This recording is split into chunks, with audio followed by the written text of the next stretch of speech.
اچھا جی، اب میں آتا ہوں جی محرم میں دسترخوان وسیع کرنا کیسا ہے.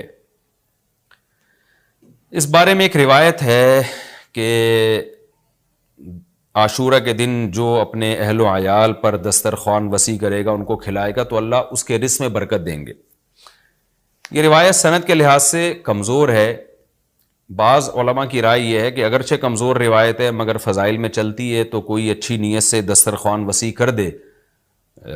وسیع کر رہا ہے نا، کوئی یتیم کے منہ سے نوالا تو نہیں چھین رہا نا، کھلا ہی رہا ہے. تو اگر کوئی گھر والوں پہ اس دن اچھا کھلا دے گا تو اس میں کیا حرج ہے. بعض علماء کی یہ رائے ہے، وہ بھی اصحاب علم ہے.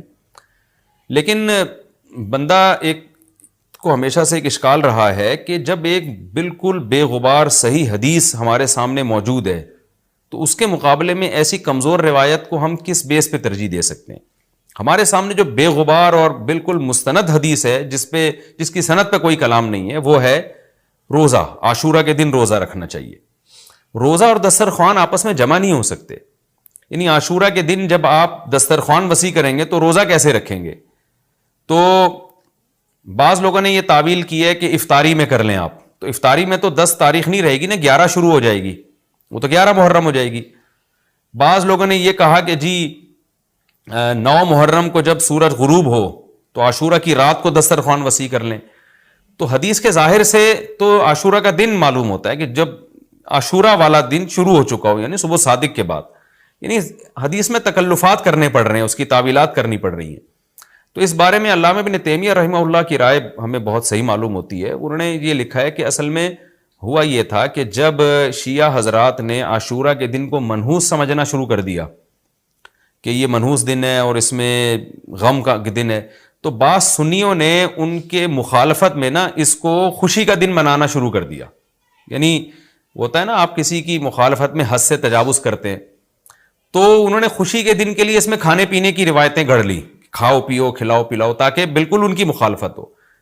تو حقیقت یہی معلوم ہوتا ہے کہ چونکہ صحیح حدیث میں روزے کا تذکرہ ملتا ہے، اور روزہ اور کھلانا پلانا جمع نہیں ہو سکتے. اگر یہ جو دوسری عاشورہ کے میں کھانا کھلانے والی حدیث بھی بالکل بے غبار اور مستند ہوتی نا، تو ہم دونوں کو جمع کر کے تعویلات کر لیتے کہ جی افطار میں کھلا دو اور سارا دن روزہ رکھو، یا نابالغ بچوں کو دن میں کھلا دو اور بڑوں کو روزہ رکھوا دو. تو ہم تعویلات کرتے اگر یہ اسی ٹکر کی حدیث ہوتی. لیکن یہ کمزور حدیث ہے، تو اس کو اتنی صحیح مستند روایت کے مقابلے میں ہم کیسے لا سکتے ہیں؟ تو وہ ابن تیمیہ رحمہ اللہ کی بات کافی معقول معلوم ہوتی ہے کہ بعض شامی لوگوں نے یہ روایت کو گڑھا ہے صرف شیعہ لوگوں کی دشمنی اور مخالفت میں، کہ اس کو خوشی کا دن. تو عاشورہ کا دن تو نہ غم کا دن ہے نہ خوشی کا دن ہے، عبادت کا مقدس دن ضرور ہے، تو برکت کا دن ضرور ہے. تو اس لیے اس میں صحیح بات یہی معلوم ہوتی ہے کہ یہ کھلانا پلانا والا جو روایت ہے یہ ہمیں صحیح معلوم نہیں ہوتی. روزہ رکھیں، اور افطاری میں تو ویسے ہی دسترخوان وسیع کرنا چاہیے. افطاری میں سموسے پکوڑے جلیبیاں بچوں کو کھلائیں تاکہ ان کو روزہ رکھنے کی اور زیادہ حوصلہ افزائی ہو. تو اس لیے ہماری رائے اس میں یہی ہے کہ عاشورہ کے دن بس روزہ ہی کی فضیلت ہے، دسترخوان والی بات ہمیں ٹھیک معلوم نہیں ہوتی. کیونکہ اس کے مقابلے میں جو ہے نا، دسترخوان والی حدیث کے مقابلے میں زیادہ صحیح حدیث ہے جو روزہ تو کھانا پینے سے اجتناب کا نام ہے، اور افطاری میں تو ویسے ہی آدمی کھا لیتا ہے، وہ اس کے لیے پھر ضرورت نہیں ہے الگ سے ہمیں کسی روایت کی. اچھا بھائی، اور بھی محرم کے حوالے سے لوگ سوال پوچھتے ہیں.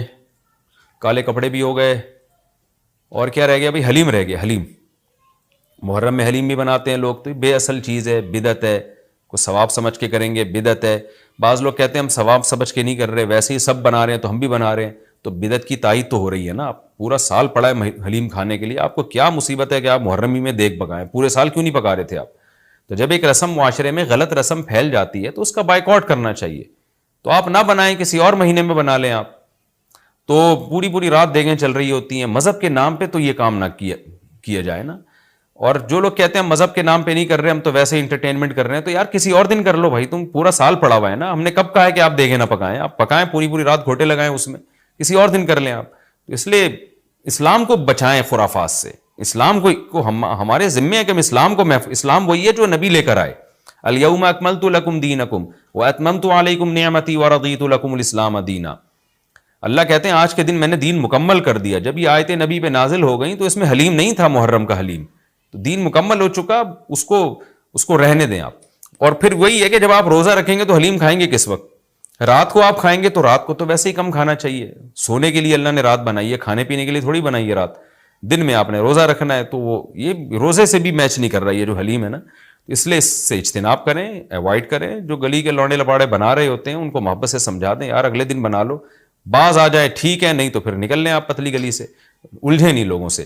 پہلے تو میں یہ عرض کروں محرم کی اسلام میں فضیلت کیا ہے اور کیوں ہے یہ فضیلت۔ رسول اللہ صلی اللہ علیہ وسلم نے فرمایا کہ محرم کو آپ صلی اللہ علیہ وسلم نے شہر اللہ قرار دیا ہے۔ صحیح حدیث ہے کہ آپ صلی اللہ علیہ وسلم نے فرمایا، صحیح مسلم کی حدیث ہے کہ رمضان کے روزوں کے بعد سب سے زیادہ جو روزے افضل ہیں وہ شہر اللہ المحرم، اللہ کے مہینے محرم کے ہیں، یعنی اللہ کی طرف اس محرم کی نسبت کی جا رہی ہے، تو یہ ایک بڑی فضیلت کی چیز ہے۔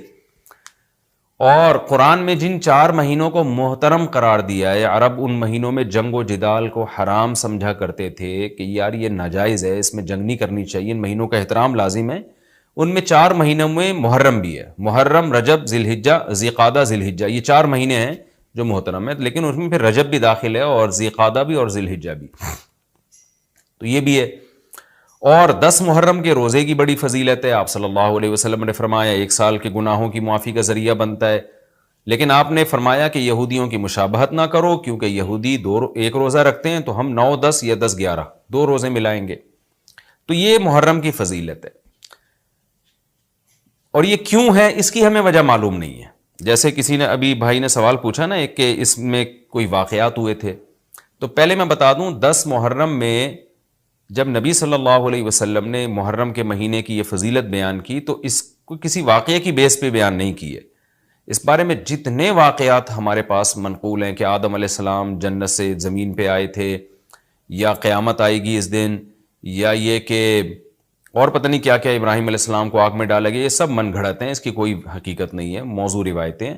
البتہ اس دن موسیٰ علیہ السلام اور بنی اسرائیل کو فرعون سے نجات ملی تھی، اس بارے میں روایت سندن بہتر ہے، یعنی اس کو مستند روایت کہا جا سکتا ہے۔ تو وہ یہ کہا جا سکتا ہے کہ 10 محرم کو موسیٰ علیہ السلام اور بنی اسرائیل کو اللہ نے فرعون سے نجات دی تھی، اسی بیس پہ یہودی روزہ رکھا کرتے تھے اس دن۔ تو یہ روایت کے علاوہ باقی جتنے بھی واقعات ہیں سب من گھڑت ہیں۔ باقی حضرت حسین رضی اللہ تعالی عنہ کو جو کربلا میں شہادت ملی ہے، وہ تو 10 محرم، وہ تو فضیلت تو اسلام میں پہلے سے تھی، تو حضرت حسین رضی اللہ تعالیٰ عنہ کا واقعہ تو بعد میں ہوا ہے، تو اس سے حضرت حسین کی شہادت کو اور فضیلت مل گئی کہ آپ کو ایک مقدس دن میں اللہ تعالیٰ نے شہادت عطا فرمائی۔